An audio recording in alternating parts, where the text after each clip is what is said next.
Good morning, good afternoon, good evening, folks. Michael Zuber, one rental at a time, back with his good friend, Mr. Greg Dickerson. How you doing, sir?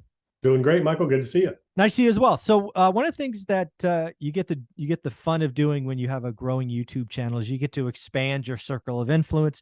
People start educating you about new markets, and I want to highlight what I have found out about the Canadian housing market here in the last 6 or 8 weeks or so.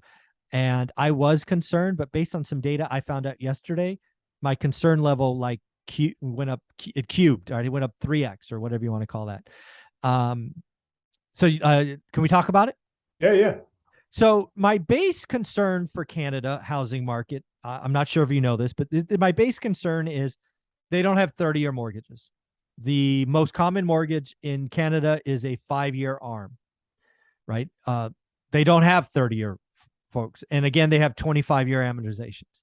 So my initial concern started about 6 or 8 weeks ago when I read an article, I think it was by TD Bank, a Canadian bank, talking about some of their borrowers, right, homeowners, indicating in a survey that they may become forced sellers when their loans reset, right? They got these arms at like 1.5, and where Canada was, right, they may have to refi into a 3, which is double, right?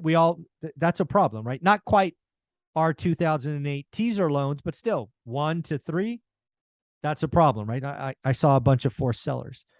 Then, like 2 or 3 weeks after that, Canada's central bank came out with a shocking surprise full 100 basis point move, which makes that pain even worse, right? So again, my fear was, hey, you go from a 1 to a 4, or 1.5 to 4.25.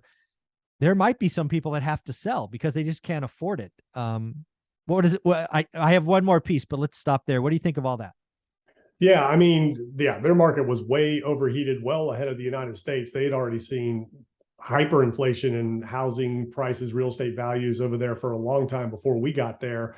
And it is interesting with their 25-year mortgage and the way the mortgage industry over there works. But yeah, interest only, short-term interest only debt is dangerous when things start to correct. And they're seeing a correction. They're seeing values drop at a record pace, I think, over there. But it's kind of happening all over the world right now. Everything's kind of resetting. Yeah. And I think Canada may go down as the largest one because of so first off, because again, I dug into this, right? So again, the fear, how you have a housing crash, or how does a correction become a crash? It's when you have forced sellers that beget more forced sellers. And my initial fear was, hey, as these 5-1s reset, it's just going to be month after month, somebody else resets, and then they may have to sell, right? And let's That's go correction versus crash. So correction's what, 20%? 20% or under, and crash is 20% or over. Right. And usually you see it around 50%. I don't think we've dropped more than 50%. We saw that in 2009, a lot of different markets. Yeah. Well, yeah, my market was 75. That was fine. And that's in values. We're talking about values, and values have been so inflated. You drop 50%, you're probably back to normal for some areas and some trend line, right? Trend line. Yeah. Reversion to the mean. But again, so back to Canada, right? I was nervous. I said, hey, this is a problem. If rates really jump at the refi time, you will have forced sellers, and that's not good, right? They'd want to stay, but they have to sell because they can't afford it. Problem. Then a Canadian viewer reached out to me and said, Michael, it's worse than that. I'm like, worse than that? He goes, yeah, apparently there's 2 kinds of 5-year arms. I had no idea. So there's what you and I know of a 5-year arm. Basically, you get a rate, it's fixed for 5 years, right? That's kind of what you and I would expect. Is that fair? Yeah. Apparently. Well, no, I mean, it could be adjustable where it adjusts every 6 months, every year. I mean, there's different kinds. Okay. Yeah. So when I think 5-1s, I think 5-year fixed, and then it adjusts every year after, right? That's that's one, but there are some that adjust, yeah. So there's different types. There are different types, but when I normally think homeowner 5-1, 7-1, that's where my mind went. So maybe I'm just wrong. A certain percentage for 5 years, and then yeah. So that's just where my mind went. Apparently, in the Canadian housing market, again, shout out their bankers and lenders for basically doing what our bankers did in 06, 07. They've created an exotic product that is what I'm calling, not their words, I'm calling a variable fixed rate arm, where it basically says you're going to get a rate below the traditional one. Let's say traditionally it's 2.5. We're going to give you one at 1.5. but we are going to have this thing called a trigger rate, which again, it's set at a traditionally a high level that would never trigger.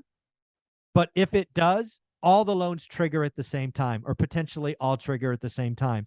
And as you know, we've been in an environment, at least in Canada, where they had this surprise 100 basis point move. There's talks of more.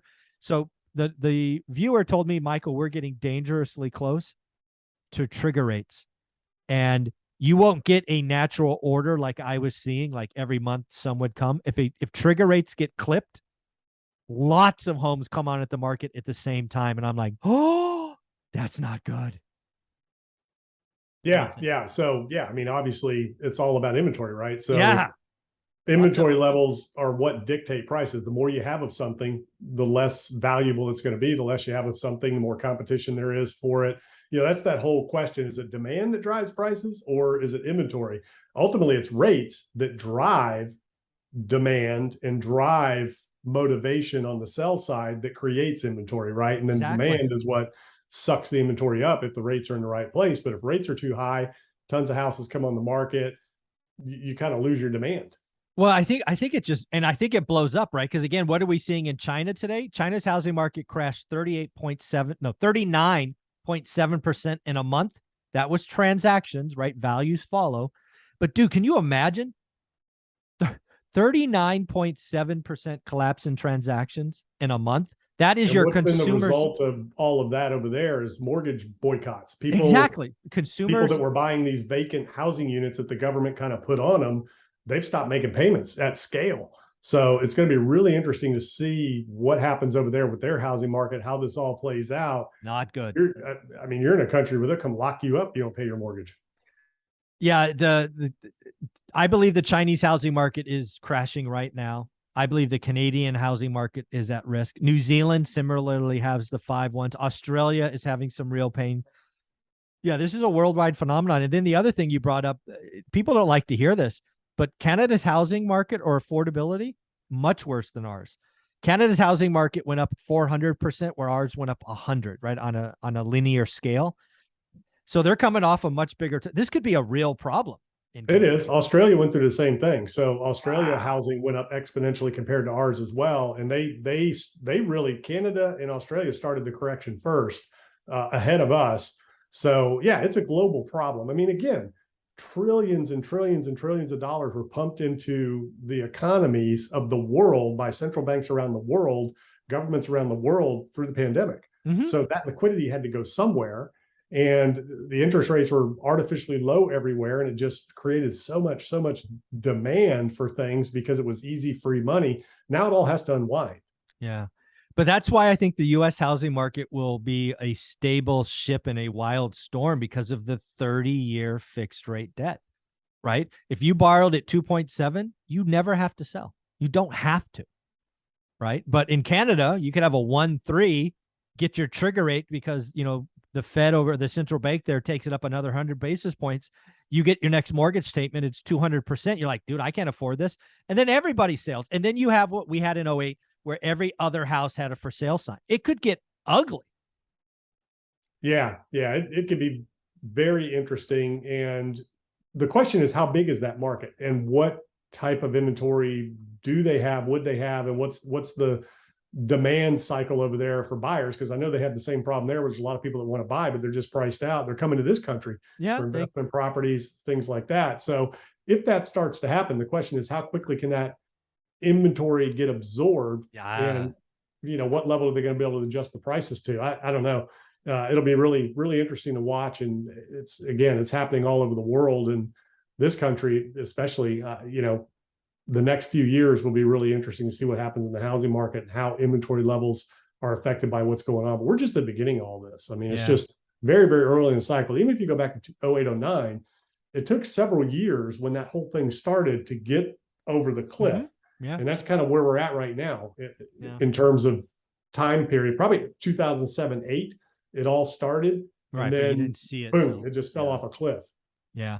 I think there's a lot of pain in the housing markets. I think, again, for me, it's my lesson from kind of 06, 07 is you watch the debt structure. If the debt structure is put together where if it resets at the wrong time, for lots of people that become forced sellers, that's your cascading dominoes. That's what I see. It's it's such a self-fulfilling prophecy because they originate these things at this product comes out at the same time. Exactly. What comes out, so everybody kind of gets into them at the same time. Yeah, they're like, I'm excited. Yeah. Yeah. So it'll be interesting to see if they do something like a forbearance type of model based off of what we did here during the pandemic. Maybe to kind of help offset some of that and kind of control a little bit of that contagion. They're going to have to do something because you start creating all these new products and they come due at the same time. That's exactly right. Right. That's the difference where I went from 6 weeks ago to last night was that trigger rate, right? An ARM reset cascades monthly or quarterly. It's a problem, but it might be manageable. It's certainly manageable the first 6 months. You get a trigger rate that's on, I don't know, make up a number, 33% of all mortgages that resets the same weekend. That's a problem. That's a problem. So this trigger rate could be a real big problem. Again, this is a guy in the U.S. who's never bought in Canada. I'm reacting to data I'm collecting from others. So if you're in Canada and you want to send me more data about trigger rates and ARMs and these, I'll call exotic products that really could cause some pain, you can reach out to me on my website. Greg, where can people find you? Yeah, gregdickerson.com. That's where all my info is, YouTube channel and podcast. Go check it out. Thank you, buddy. I appreciate you.